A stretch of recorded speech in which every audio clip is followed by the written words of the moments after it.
Sequência do Santo Evangelho segundo São Lucas. Naquele tempo, tendo Jesus chegado perto de Jerusalém, avistou a cidade e chorou sobre ela, dizendo: se tu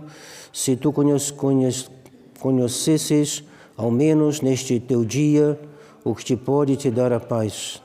Mas agora isto está encoberto aos teus olhos, porque dias virão sobre ti, em que os teus inimigos te cercarão de trincheiras, te sitiarão por todos os lados e te apertarão. Arrasar-te-ão a ti e os teus filhos que estão dentro de ti, e em ti não deixarão pedra sobre pedra, porque tu não conheces o tempo da tua visitação. E tendo entrado no templo, começou a lançar fora todos que aí vendiam ou compravam, dizendo-lhes: está escrito, minha casa é uma casa de oração, e vós fizestes dela um covil de ladrões. E todos os dias ele ensinava no templo. Em nome do Pai, do Filho e do Espírito Santo. Amém. Caríssimos irmãos, caros fiéis, estamos no 9º domingo depois de Pentecostes. Estes domingos irão sucedendo até o final do ano litúrgico, com o 24º domingo. Às vezes tem um pouquinho mais de domingos até o final, porque isso varia com a data de Páscoa. Antes de começar, queria dar algumas indicações. Então, haverá um retiro para crianças até 13 anos de idade, no dia 5 e 6. E os pais interessados devem falar com o irmão Geraldo após esta missa. Ele estará à disposição para anotar provavelmente o nome das crianças e dar algumas indicações que devem interessar aos pais. As crianças ficarão aqui no mosteiro, mas ele dará todas as indicações após a missa. Então, retiro para as crianças, para os meninos, até 13 anos, nos próximos dias 5 e 6. Haverá também uma sessão de gregoriano para os fiéis no sábado 26 e 27, por esse senhor que já esteve aqui uma vez, mesmo duas eu acho, e o senhor Christian de la Forêt-Divonne. Ele segue a linha, a escola de Dom Gajar. Dom Gajar era de Solesmes e ele conheceu Dom Delat, que conheceu Dom Guéranger. Dom Guéranger foi o grande aquele que restaurou o canto gregoriano na França, e fizeram um trabalho extraordinário. E os monges iam nas abadias antigas procurar os antigos manuscritos de pergaminhos, todas as pautas musicais que datavam da Idade Média. E Roma louvou fortemente esse trabalho, e eles se tornaram, por assim dizer, a capital do gregoriano. E dos primeiros documentos do reinado de São Pio X foi a respeito do gregoriano. Não é o que há de mais importante. O importante é a teologia, é a fé, mas tudo isso está unido uma coisa à outra. Onde há um gregoriano, normalmente a fé é mais sólida. E também porque São Pio X dizia: quero que meu povo reze na beleza. E com isso ele indicava o gregoriano. O gregoriano é o canto próprio da igreja. Assim como a gente pode dizer que a teologia de São Tomás é a teologia da igreja, podemos dizer que o canto gregoriano é o canto da igreja. E os fiéis que tentam aprender um pouco, podem estar certos, vocês estão agradando a Deus, agradando a igreja e fazendo bem às suas próprias almas e a da sua família. Então, será no dia 26, sábado 26 e domingo 27 de agosto. Qualquer coisa, vejam com o irmão João da Cruz, que poderá talvez lhes dar algumas indicações para se preparar, para aproveitar melhor dessa sessão de gregoriano. Por esse senhor, que se chama o senhor Christian de la Forêt-Divonne. Ele não fala português, mas daremos alguém alguém que poderá lhes ajudar a compreender, a traduzir o que ele nos diz. Ele fará também uma sessão, evidentemente, para os monges, para que a gente melhore um pouquinho o nosso gregoriano. Não é necessário que todo mundo saiba cantar gregoriano, sobretudo cantar bem, mas é necessário que todos tentem se unir àqueles que cantam melhor, e assim a gente consegue um resultado bom, conforme o desejo de São Pio X. Foi São Pio X que insistiu muito para que a gente cantasse o gregoriano. Esse gregoriano vem dos primórdios da igreja. Os padres da igreja ensinaram, se ocuparam do gregoriano, especialmente São Gregório Magno, por isso que se chama canto gregoriano, por causa de São Gregório, que recolheu uma tradição anterior a ele e incentivou, compôs muitas peças, e há ali um segredo também de santificação. Hoje nós temos esse evangelho impressionante. Nosso Senhor se aproxima de Jerusalém e, vendo as muralhas da cidade, vendo a cidade, quando ele avista a cidade, diz o evangelista, ele chorou sobre ela dizendo: ah, se tu conhecesses ao menos neste dia, este teu dia, todos nós temos o nosso dia é o tempo da nossa vida, né? Então, se você conhecesse nesse teu dia, que dia é aquele? É o tempo da paixão de Nosso Senhor. Todo o Antigo Testamento preparou o povo judeu para receber Jesus Cristo crucificado, e eles não quiseram. Não quiseram. É um mistério ali, né? Mistério da recusa dos judeus. Alguns vão aceitar, como os apóstolos, mas o conjunto do povo, mal orientado pelos chefes do povo, vão querer ou recusar essa luz, essa visita de Nosso Senhor. Ah, se tu conhecesses, ao menos neste dia, o que pode trazer a paz.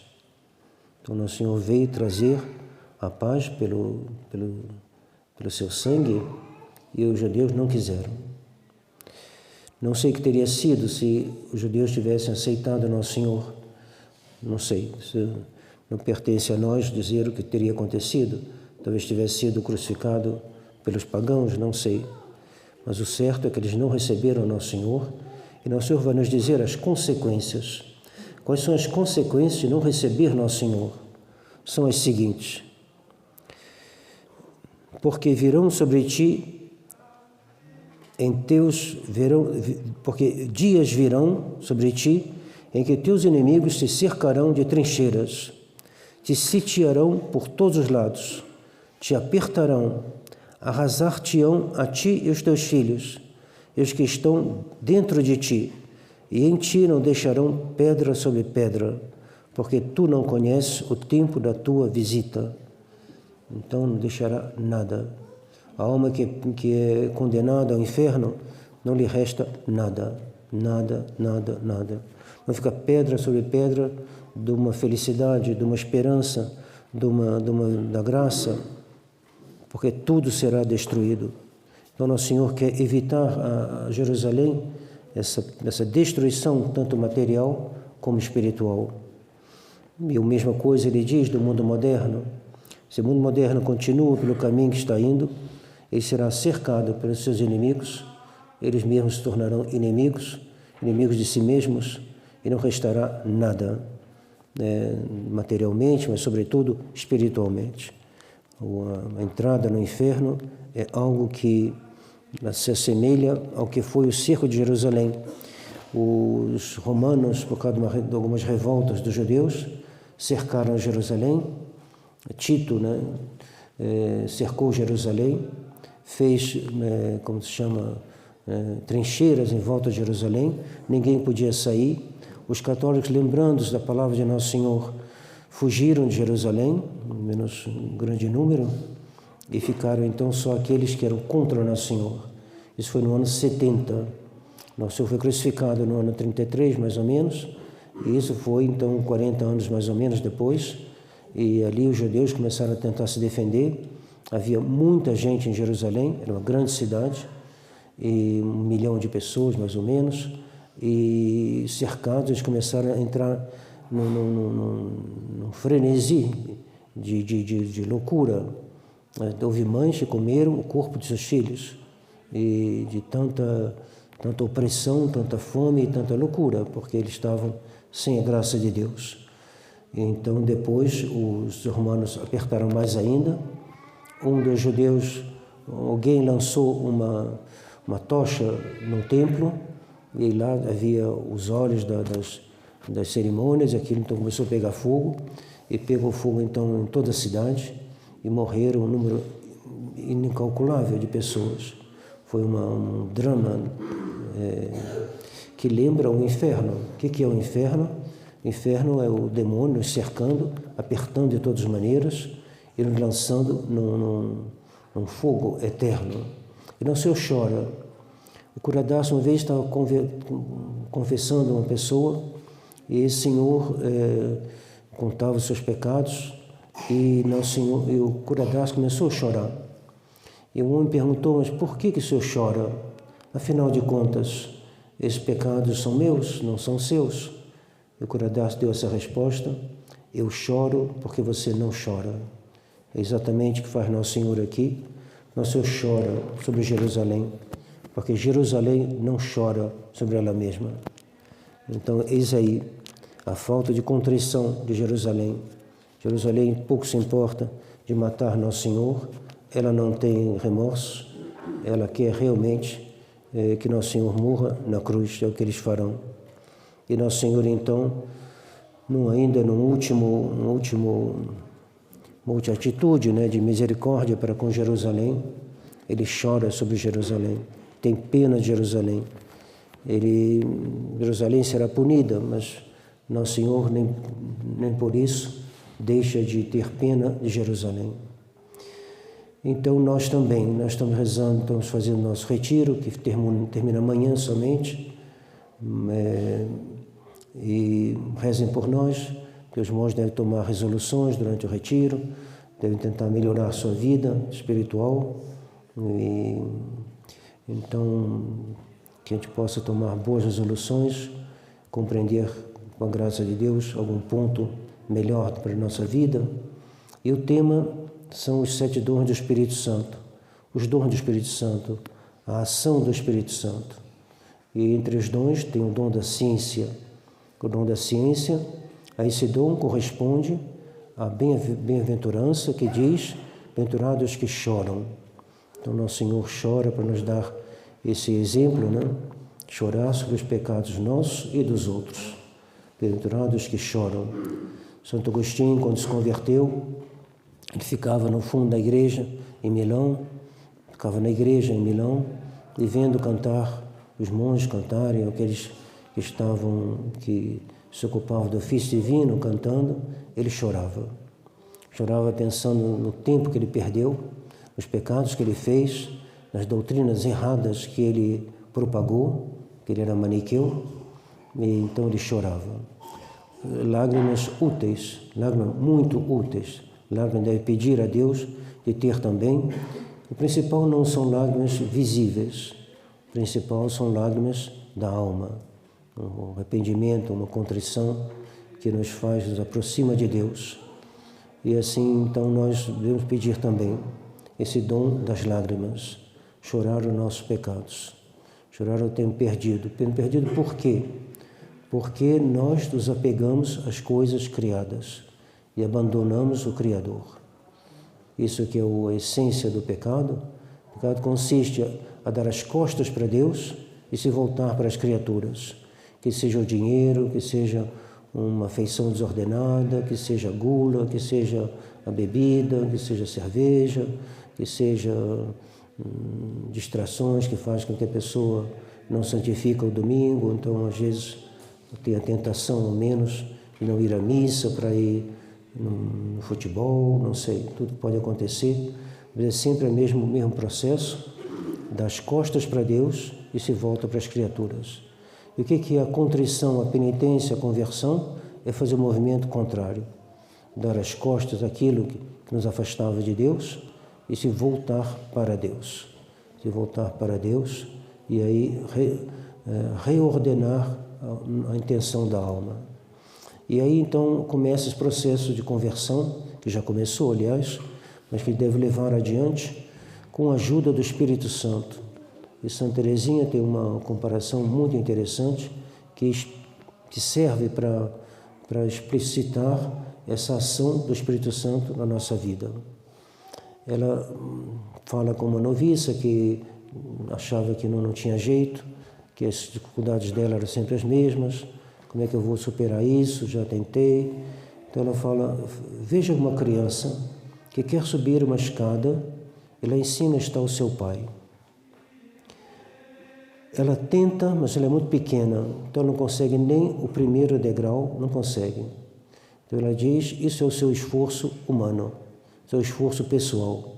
Você tenta ter assim, um contato sobrenatural, um contato que seja bom com uma pessoa com qual você tem antipatia.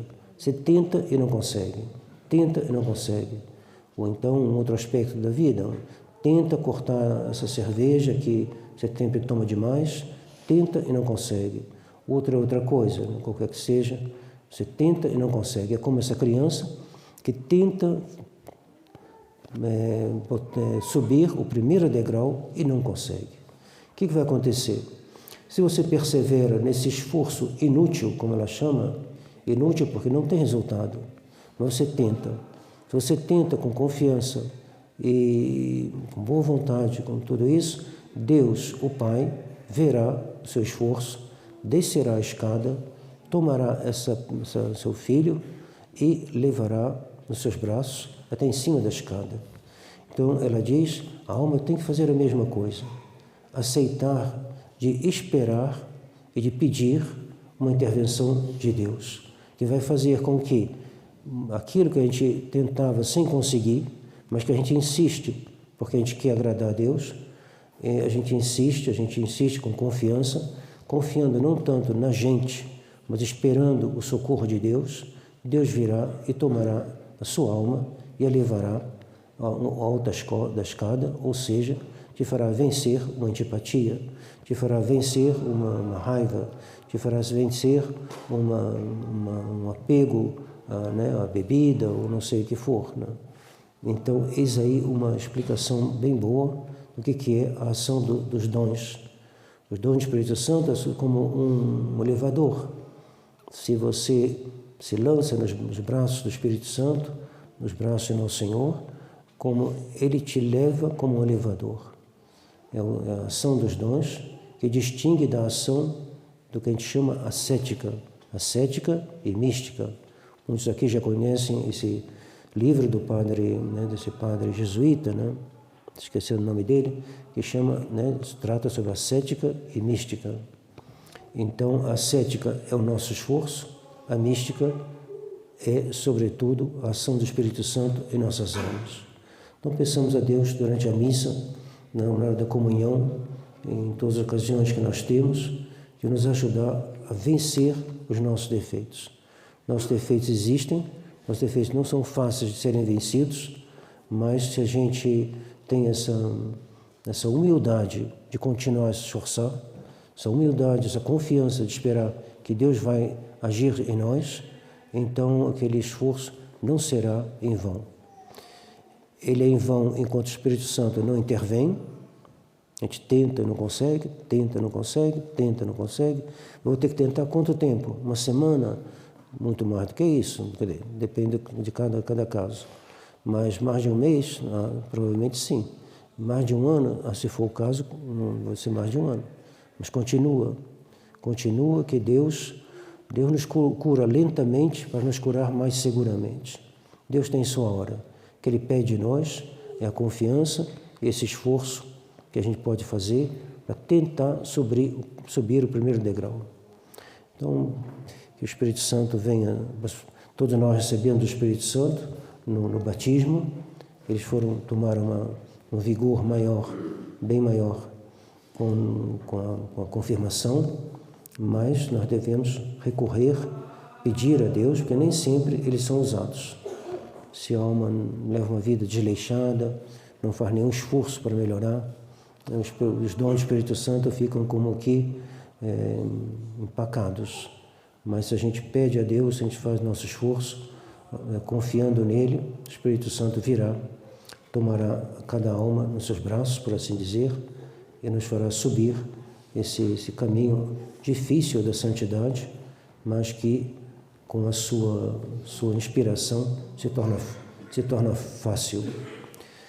Pensamos a Nossa Senhora, sobretudo, ela que no dia de Pentecostes, o Espírito Santo veio primeiro sobre ela, e depois dela foi sobre os apóstolos, como os papas já disseram. Então, ela é a peça-chave dessa organização, dessa disposição divina pela qual o Espírito Santo nos é comunicado.